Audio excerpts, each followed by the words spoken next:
ವರ್ಗದಲ್ಲಿ ವಿಶಿಷ್ಟ ಸ್ಥಾನವನ್ನು ಪಡೆದಿರುವ ಮಲೆನಾಡು ಗಿಡ್ಡ ತಳಿಯ ಬಗ್ಗೆ ಅಧ್ಯಯನವನ್ನ ಕೈಗೊಳ್ಳುವುದಕ್ಕೆ ಶಿವಮೊಗ್ಗದ ಪಶುವೈದ್ಯಕೀಯ ಮಹಾವಿದ್ಯಾಲಯದ ಆವರಣದಲ್ಲಿ ಸ್ಥಾಪಿಸಿದಂತಹ ಮಲೆನಾಡು ಗಿಡ್ಡ ಗೋತಳಿ ಸಂಶೋಧನೆ ಹಾಗೂ ಮಾಹಿತಿ ಕೇಂದ್ರವನ್ನ ಪುನಃ ಪ್ರಾರಂಭಿಸುವುದಕ್ಕೆ ಪಶುಸಂಗೋಪನಾ ಸಚಿವರನ್ನ ಎಂಎಲ್ಸಿ ಡಿಎಸ್ ಅರುಣ್ ರವರು ಒತ್ತಾಯಿಸಿದ್ರು. ಬೆಳಗಾವಿಯ ಚಳಿಗಾಲದ ಅಧಿವೇಶನದಲ್ಲಿ ವಿಷಯವನ್ನ ಪ್ರಸ್ತಾಪಿಸಿದ ಅವರು, ಮಲೆನಾಡು ಗಿಡ್ಡ ಗೋತಳಿ ಭೌಗೋಳಿಕ ಮಾನ್ಯತೆಯನ್ನು ಹೊಂದಿದ್ದು, ಪ್ರಮುಖವಾಗಿ ಮಲೆನಾಡಿನ ಶಿವಮೊಗ್ಗ ಮತ್ತು ಚಿಕ್ಕಮಗಳೂರು, ದಕ್ಷಿಣ ಕನ್ನಡ, ಉತ್ತರ ಕನ್ನಡ, ಉಡುಪಿಯಲ್ಲಿ ಈ ತಳಿ ಹೇರಳವಾಗಿ ಕಂಡುಬರುವಂತಾಗಿದೆ. ಈ ತಳಿಯ ಹಾಲಿನಲ್ಲಿ A2 ಕೆಸಿನ್ ಅಧಿಕವಿದ್ದು, ಜಗತ್ತಿನಲ್ಲಿ ಕಡಿಮೆ ಕೊಲೆಸ್ಟ್ರಾಲ್ ಅಂಶವನ್ನು ಹೊಂದಿರುವುದು ದೃಢಪಟ್ಟಿರುತ್ತದೆ ಎಂದು ತಿಳಿಸಿದರು.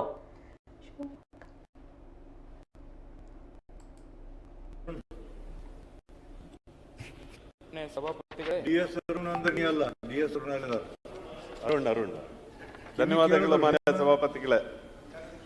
ಮಲೆನಾಡು ಗಿಡ್ಡ ಸಂಶೋಧನೆಗೆ ಕುತ್ತು ವಿಷಯ ಕುರಿತು ವಿಜಯ ಕರ್ನಾಟಕ ದಿನಪತ್ರಿಕೆಯಲ್ಲಿ ವರದಿ ಪ್ರಕಟವಾಗಿರುತ್ತದೆ.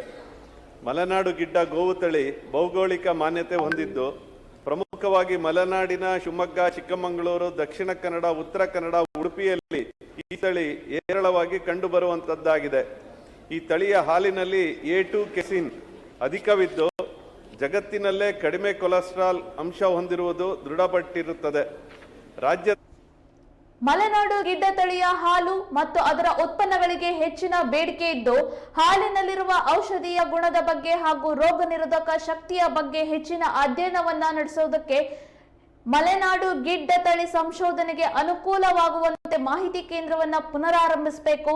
ಸಂಶೋಧನೆಗೆ ಸರ್ಕಾರ ಹೆಚ್ಚಿನ ಒತ್ತನ್ನು ಕೊಟ್ಟು ಅಗತ್ಯವಿರುವ ಅನುದಾನವನ್ನು ಸಹ ಬಿಡುಗಡೆ ಮಾಡಬೇಕೆಂದು ಡಿಎಸ್ ಅರುಣ್ ಅವರು ಶೂನ್ಯ ವೇಳೆಯಲ್ಲಿ ಒತ್ತಾಯಿಸಿದರು. ಪ್ರಕಟವಾಗಿರುತ್ತದೆ. ಮಲೆನಾಡು ಗಿಡ್ಡ ಗೋವು ತಳಿ ಭೌಗೋಳಿಕ ಮಾನ್ಯತೆ ಹೊಂದಿದ್ದು, ಪ್ರಮುಖವಾಗಿ ಮಲೆನಾಡಿನ ಶಿವಮೊಗ್ಗ, ಚಿಕ್ಕಮಗಳೂರು, ದಕ್ಷಿಣ ಕನ್ನಡ, ಉತ್ತರ ಕನ್ನಡ, ಉಡುಪಿಯಲ್ಲಿ ಈ ತಳಿ ಹೇರಳವಾಗಿ ಕಂಡುಬರುವಂತದ್ದಾಗಿದೆ. ಈ ತಳಿಯ ಹಾಲಿನಲ್ಲಿ A2 ಕೆಸಿನ್ ಅಧಿಕವಿದ್ದು, ಜಗತ್ತಿನಲ್ಲೇ ಕಡಿಮೆ ಕೊಲೆಸ್ಟ್ರಾಲ್ ಅಂಶ ಹೊಂದಿರುವುದು ದೃಢಪಟ್ಟಿರುತ್ತದೆ. ರಾಜ್ಯದ ಪಶುವರ್ಗದಲ್ಲಿ ವಿಶಿಷ್ಟ ಸ್ಥಾನ ಪಡೆದಿರುವ ಮಲೆನಾಡು ಗಿಡ್ಡ ತಳಿಯ ಬಗ್ಗೆ ಅಧ್ಯಯನ ಕೈಗೊಳ್ಳಲು ಪಶುವೈದ್ಯಕೀಯ ಮಹಾವಿದ್ಯಾಲಯ ಆವರಣದಲ್ಲಿ ಸ್ಥಾಪಿಸಿದ್ದ ಮಲೆನಾಡು ಗಿಡ್ಡ ತಳಿ ಸಂಶೋಧನೆ ಹಾಗೂ ಮಾಹಿತಿ ಕೇಂದ್ರಕ್ಕೆ ಬೀಗ ಜಡಿಯುವ ಸ್ಥಿತಿಗೆ ತಲುಪಿರುವುದನ್ನು ಪತ್ರಿಕೆ ಬೆಳಕಿಗೆ ತಂದಿರುತ್ತದೆ.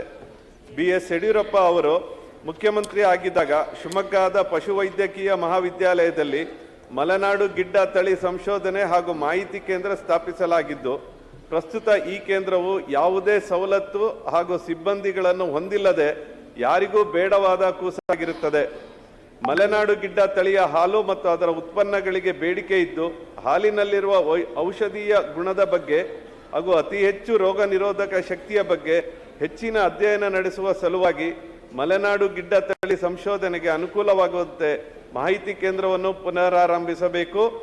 ಸಂಶೋಧನೆಗೆ ಸರ್ಕಾರ ಹೆಚ್ಚಿನ ಒತ್ತು ಕೊಟ್ಟು ಅಗತ್ಯವಿರುವ ಅನುದಾನವನ್ನು ಸಹ ಬಿಡುಗಡೆ ಮಾಡಬೇಕೆಂದು ಶೂನ್ಯ ವೇಳೆಯಲ್ಲಿ ಮಾನ್ಯ ಪಶುಸಂಗೋಪನಾ ಸಚಿವರನ್ನು ಒತ್ತಾಯಿಸುತ್ತೇನೆ.